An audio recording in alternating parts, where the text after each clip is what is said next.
Nearly all of us now know someone, perhaps even a family member, who is affected by Alzheimer's disease or dementia. And on Friday, we all have an opportunity to learn more about it during an entire day of free online sessions. Our Tim Blotz is here now. Tim, this is a growing issue affecting so many families. You know, it really is. There are currently about 99,000 Minnesotans now living with Alzheimer's and dementia, and that number is expected to skyrocket. In fact, jump 21% here in just the next 4 years.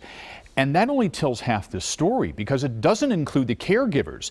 The Alzheimer's Association estimates that we have 170,000 people caring for a loved one right now, free of charge for someone who has Alzheimer's. For many families, this is just simply a new journey. And it's one of the reasons why the Mayo Clinic is teaming up with the Alzheimer's Association and AARP on Friday to offer a day-long conference that anyone can join. I'm Steve Wagner, and I have a version of Alzheimer's. Steve Wagner is a guy who talked for a living until he couldn't. My words wouldn't come out. I couldn't find my words.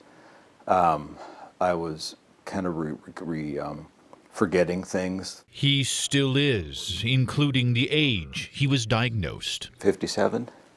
Steve was diagnosed at 56. Both Steve and his wife Ann represent the growing number of Americans confronting the reality of early onset Alzheimer's disease, a diagnosis they consider a blessing. And it was worse to not know what was going on. Come on, good girl. By getting an awareness, understanding what disease you have allows you to become better educated, and then it can allow you to be more planful. It's why both Ann and Steve have helped to plan this Friday's Mayo Clinic Conference on brain health and dementia. What can people learn from this?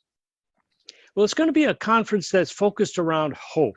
Dr. Ron Peterson is an Alzheimer's researcher at Mayo. He says part of the hope is the development of new diagnostic tests. There are blood tests now that are being evaluated by Mayo, by others around the country, around the world, that are designed to possibly predict who's going to develop the disease in the future, maybe make the diagnosis of the disease through a blood test, and then if these therapies in fact become effective, we'll be able to track the disease process through blood tests. So I think that's an exciting area for the field. And that promise and hope is real for Ann and Steve. There's a lot of awful thing out there about this disease, but there's a lot of good things happening too. And one of them is the gift of early detection that allows them to plan not just for the days ahead, but for the moment of now. You haven't taken your foot off the gas. No. Yeah, so I'm just trying to keep up. They're pretty active.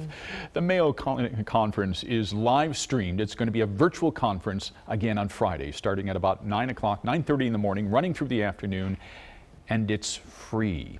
To register and log on, I've put the link on our website and on my Facebook page too. And I've also posted my entire interview with Dr. Peterson on my Facebook page, where we'll talk more about the conference and some of the exciting new research that's coming out, because they really are hopeful. And Dr. Peterson explains this, that they can get a blood test someday that will not only detect this, but help them in some of the diagnoses going forward. Early diagnoses.